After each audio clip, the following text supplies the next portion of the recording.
નમસ્તે વિદ્યાર્થી મિત્રો, ધોરણ 12 ગણિત પ્રકરણ 11 ત્રિપરિમાણીય ભૂમિતિ ભાગ નંબર 6. આગળના વિડીયોમાં આપણે સ્વાધ્યાય 11.2 નો અભ્યાસ કરેલો છે. આ વિડીયોમાં એના પછીનો ટોપિક છે સમતલ. તો આપણે સમતલનો અભ્યાસ કરવાનો છે. સમતલ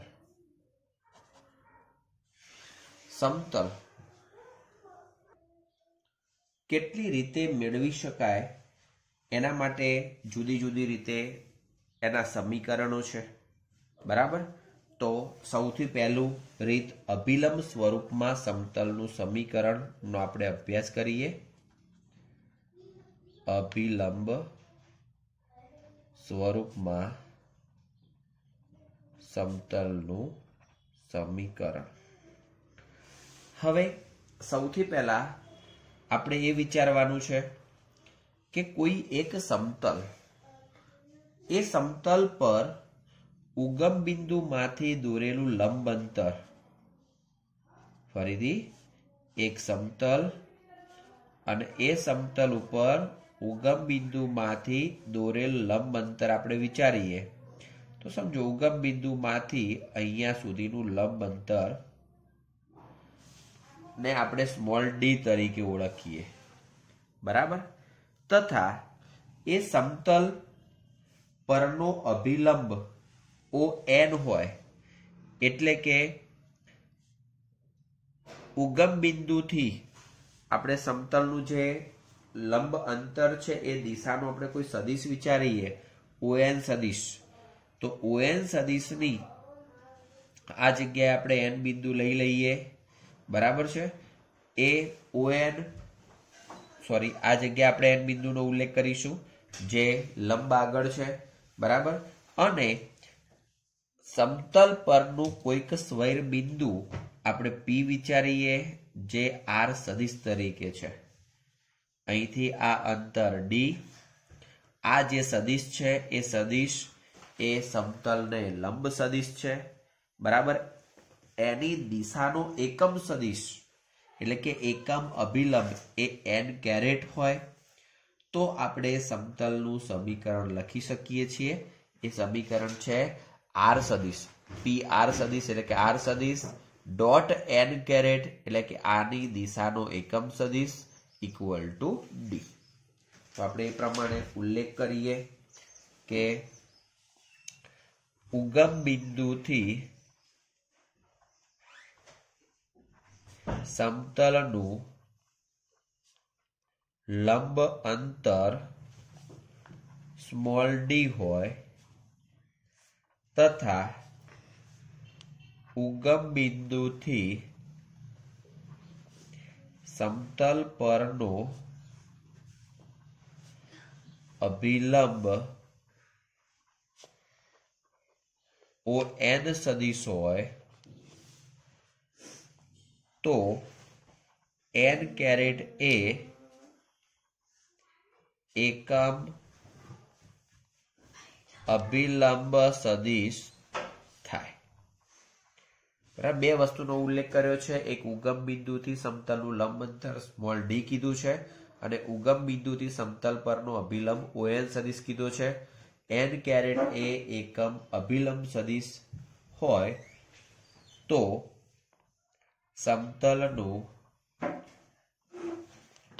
સમીકરણ R સદિશ dot n caret equal to D. R સદિશ એ શું છે કે સમતલ પરનું કોઈક સ્વૈર બિંદુનો સ્થાન સદિશ છે, ઉલ્લેખ કરી દઈએ. જ્યાં R સદિશ એ સમતલ પરના સ્વૈર બિંદુનો સ્થાન સદિશ છે. ઓકે, તો આ થયું આ પહેલું સૂત્ર. હવે અહીંયા આપણે n સદિશ, તો n સદિશની દિશા આપણે વિચારીએ તો n સદિશની દિશા ધારો કે એ પણ ઉલ્લેખ કરી દઈએ જ્યાં n સદિશ equal to AI plus BJ plus CK. n સદિશ તરીકે આ રીતના આપણે ઘટકો વિચારીએ છીએ અને n કેરેટ તરીકે li plus mj plus nk. બીજી રીતે કહીએ a b c ઘટકોના વર્ગોના સરવાળાનું વર્ગમૂળ. આ a b અને c ને ભાગીએ છીએ તો આપણને l m અને n મળશે. ટૂંકમાં l m અને n એ n સદિશની દિક્ક કોસાઇન છે. બરાબર. તો આપણને n સદિશ ને આધારે n કેરેટ r સદિશનો પણ ઉલ્લેખ કરી દઈએ, એટલે કે xi plus yj plus zk. તો હવે આ જે છે એ એનું સદિશ સમીકરણ છે. બરાબર. તો અહીંયા ઉલ્લેખ કરી દઉં સદિશ સમીકરણ.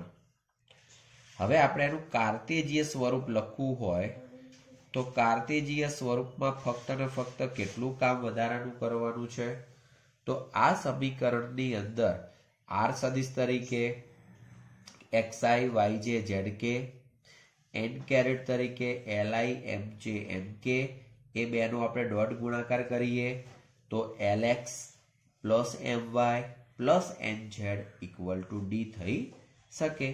તો આપણે ડાયરેક્ટ એ પ્રમાણે ઉપયોગ કરીએ તો કે સદિશ સમીકરણ પરથી xi plus yj plus zk dot li plus mj plus nk equal to d. તો આને આધારે lx plus my plus nz equal to d. તો આ જે છે એ શું થશે? અભિલંબ સ્વરૂપમાં સમતલનું કાર્તેજીય સમીકરણ. તો જે અભિલંબ સ્વરૂપમાં સમતલનું કાર્તેજીય સમીકરણ છે. સૂત્ર ખાસ યાદ રાખવાનું છે મિત્રો. અહીંયા n કેરેટ છે અને ઇક્વલ ટુ d છે. બરાબર. એ પ્રમાણે અહીંયા આપણે વિચારવું પડશે. તો હવે એક્ઝામ્પલ 13 નો અભ્યાસ કરીએ.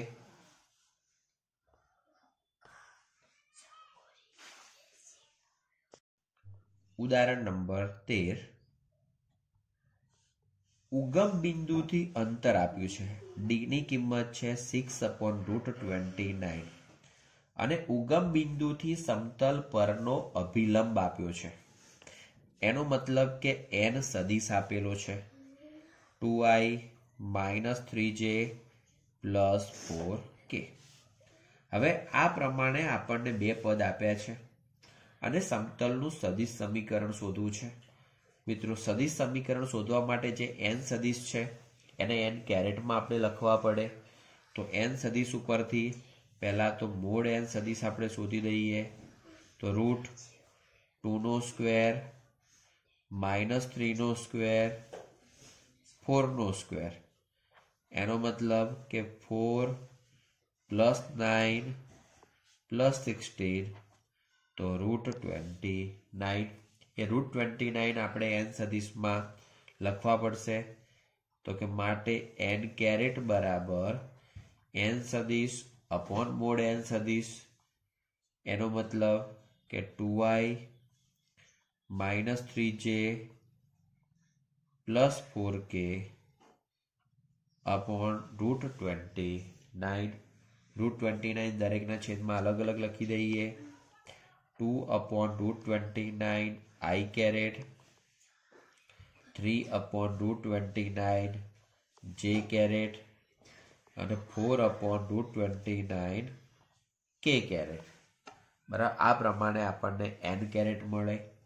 હવે આપણે એનું સદિશ સમીકરણ લખવું છે. તો કે સમતલનું સદિશ સમીકરણ r સદિશ dot n caret equal to d. r સદિશ તો એમના એમ જ રાખીશું n કેરેટની જગ્યાએ.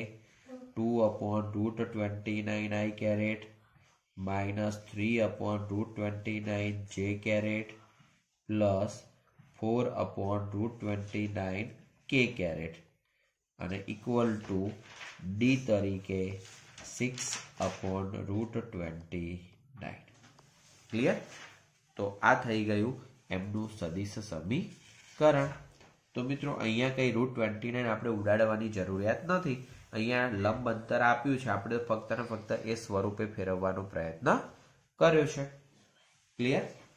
ચાલો હવે એના પછી ઉદાહરણ નંબર 14 નો આપણે અભ્યાસ કરીએ. તો કે ઉદાહરણ નંબર 14 અલગ અલગ રીતના દરેક પ્રકારના ઉદાહરણનો આપણે અભ્યાસ કરીશું અને સ્વાધ્યાયના દાખલાઓનો પણ એ જ પ્રકારે અભ્યાસ કરીશું. ઓકે, તો ચલો ઉદાહરણ નંબર 14.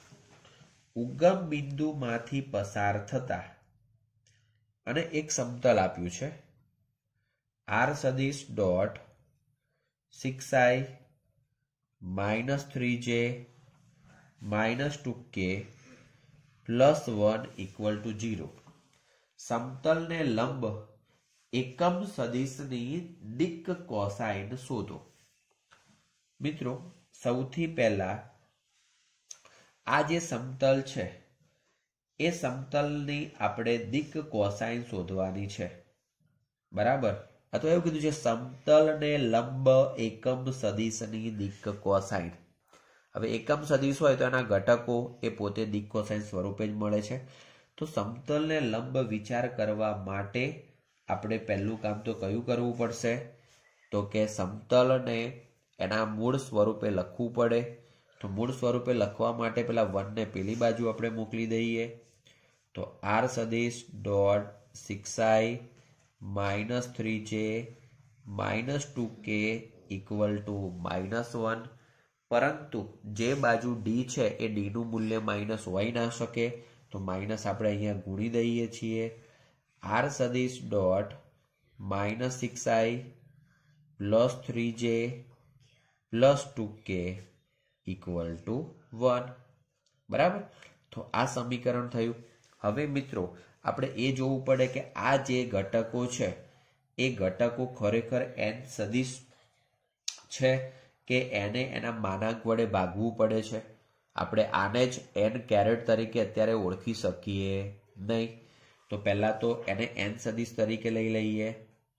તો જ્યાં n સદિશ = -6i +3j +2k. હવે જુઓ n સદિશ પોતે જ એકમ સદિશ થઈ જતો હોય તો એ પોતે જ n કેરેટ કહી શકાય. પરંતુ જો એ એકમ સદિશ ન થતો હોય તો એ સંખ્યા વડે આપણે અહીંયા ભાગાકાર કરવો પડે. તો મોડ n સદિશ = -6 નો સ્ક્વેર +3 નો સ્ક્વેર +2 નો સ્ક્વેર √36 +9 +4 √49 = 7. તો જુઓ અહીંયા આપણે n કેરેટ હવે વિચારવું હોય, બરાબર છે, તો n કેરેટ માટે શું થઈ શકે? તો આપણે 7 જે છે એને આ સમીકરણને ભાગી દઈએ છીએ. તો કે 1 ને 7 વડે ભાગતા. તો માટે r સદિશ dot -6/7i caret 3/7j caret 2/7k caret = 1/7. તો આ જે છે એ હવે આપણા માટે n કેરેટ થશે. તો માટે n caret = -6/7j caret i caret આવ્યું અહીંયા j કેરેટ અને 2/7k કેરેટ. તો આ જે છે એ સમતલના લંબ સદિશની દિશાનો એકમ સદિશ છે જેની દિક્ક કોસાઇન -6/7 3/7 અને 2/7 થાય. ક્લિયર? તો આ આપણને એનો જવાબ મળી જશે. તો 14 છે. હવે 15મું ઉદાહરણ આપણે જોઈ લઈએ. ઉગમ બિંદુથી સમતલનું અંતર શોધવાનું છે. 2x -3y plus 4z minus 6 equal to 0. હવે સૌથી પહેલું કામ આપણે આ જે છે એમાં માઇનસ 6 ને પેલી બાજુ મૂકી દઈએ તો 2x minus 3y plus 4z equal to 6. અહીંયા જે બે પદો છે એ બે પદો માટે આપણે વિચારીએ તો આર સદિશ તરીકે xi plus yj plus zk થઈ શકે અને બાજુમાં 2i minus 3j plus 4k થઈ શકે ઇક્વલ ટુ 6. હવે મિત્રો આ જે સમીકરણ છે એ સમીકરણ આના જેવું થઈ ગયું. આર સદિશ ડોટ એન સદિશ ઇક્વલ ટુ 1 કે જે હોય તે એન સદિશ લખવાના, એનો માનાંક કરવાનો, 7 કે જે મળતો હોય તે એટલા વડે એને ભાગી દેવાના. તો અહીંયા કદાચ √29 મળે છે. √29 વડે આપણે ભાગવું પડશે. તો હું અહીંયા આ થોડુંક હોમવર્ક રાખીને ઉલ્લેખ કરું છું. √29 વડે ભાગતા કોને? 1 ને. તો આપણે આને એક નંબર આપી શકીએ અથવા આર સદિશ ડોટ આ પદ ઇક્વલ ટુ 6 એને આપણે એક નંબર આપીએ. તો આર સદિશ ડોટ 2/√29 i 3/√29 j અને 4/√29 k ઇક્વલ ટુ 6/√29. તો હવે આ જે મળ્યું છે આપણને એ ખરેખર શું થશે? તો આર સદિશ છે, આ n કેરેટ છે અને આ ડી થશે. બરાબર? તો જેને આર સદિશ dot N caret equal to D સાથે સરખાવતા ડી બરાબર 6/√29 અને માટે ઉગમ બિંદુથી સમતલનું અંતર કેટલું થશે? માટે ઉગમ બિંદુથી સમતલનું અંતર 6/√29 થાય. ક્લિયર? આ પ્રમાણે હવે એના પછી આપણે એક નોંધ લખવી છે. નોંધ એટલે કે એક સૂત્ર છે કે કોઈ પણ સમતલ છે અને ઉગમ બિંદુમાંથી એ સમતલના લંબનો લંબપાદ આપણે શોધવો હોય, બરાબર? તો એ લંબપાદ ખરેખર કેટલો થઈ શકે? તો અહીંયા આપણે એક સિમ્પલ એક આકૃતિ અહીંયા બતાવું છું. x y z આ જગ્યાએ એક સમતલ લીધું છે. આપણે અહીંથી અહીંયા સમતલનું લંબ વિચારીએ છીએ. લંબ અંતર d છે. બરાબર? તો આપણે એવું વિચારીએ કે ઉગમ બિંદુથી d એટલે ચલો ને આપણે ડાયરેક્ટ જ એ રીતે જ વિચારી દઈએ કે સમતલનું એલિમેન્ટ દિક કોસાઇન સ્વરૂપનું સમીકરણ પરથી પણ આપણે એ વસ્તુ લખી શકીએ છીએ. તો એ રીતે ઉલ્લેખ કરીએ. જો સમતલના અભિલંબની દિક કોસાઇન L M N હોય તથા ઉગમ બિંદુથી લંબ અંતર d હોય તો ઉગમ બિંદુથી સમતલ પરના લંબનો લંબપાદ એટલે કે આ બિંદુ, એને આપણે ધારો કે P તરીકે ઓળખતા હોઈએ તો P કૌંસમાં એ LD MD અને ND થાય. ઉગમ બિંદુથી સમતલ પરના લંબનો લંબપાદ P કૌંસમાં LD MD ND થશે. તો આ પ્રમાણે એક લંબના લંબપાદ માટેનું સૂત્ર આપણે યાદ રાખવાનું છે. હવે એના આધારે આપણે ઉદાહરણ નંબર 16 જોઈ લઈએ. તો ઉદાહરણ નંબર 16, રકમ આપી છે ઉગમ બિંદુથી સમતલ, એટલે સમતલ આપ્યું છે 2x - 3y + 4z - 6 = 0. એટલે કે મિત્રો આગળના દાખલામાં આપણે જે સમતલ ઉપયોગ કર્યો છે એ જ, એટલે કે 2x - 3y + 4z = 6. તો સ્વાભાવિક છે કે આપણે એને એ જ પ્રમાણે લખવાનો પ્રયત્ન કરીએ. xi + yj + zk × 2i - 3j + 4k = 6. તો ચલો આ જે પદ છે એ ખરેખર શું લખી શકાય? તો આ આર સદિશ લખાશે. આ જે છે એ આપણા માટે n સદિશ થશે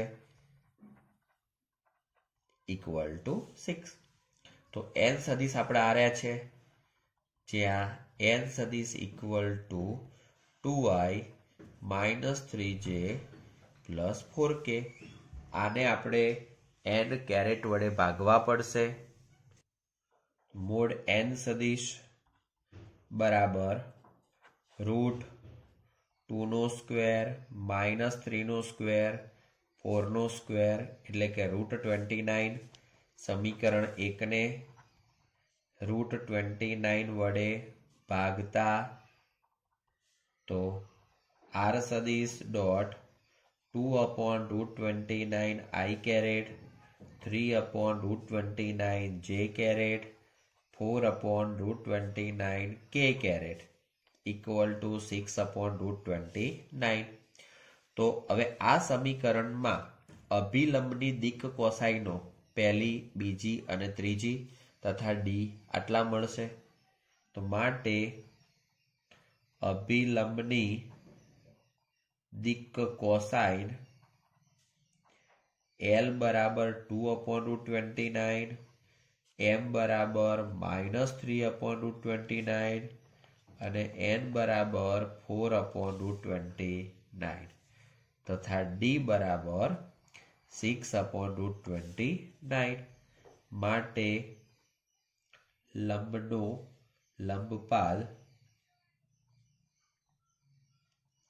એટલે ઉગમ બિંદુમાંથી લંબનો લંબપાદ એવો ઉલ્લેખ કરીએ. ઉગમ બિંદુમાંથી લંબનો લંબપાદ LD, MD, ND. તો આ પ્રમાણે LD તરીકે 2/√29 6/√29 -3/√29 6/√29 4/√29 6/√29 = 12/29 -18/29 અને 24/29. તો આ થઈ ગયો લંબનો લંબપાદ. તો મિત્રો આજના વિડીયોમાં આપણે આટલા સુધી રાખીએ છીએ. પછીના વિડીયોમાં આપણે આગળ નવા ટોપિકનો અભ્યાસ કરીશું. Thank you. જય હિન્દ, જય ભારત.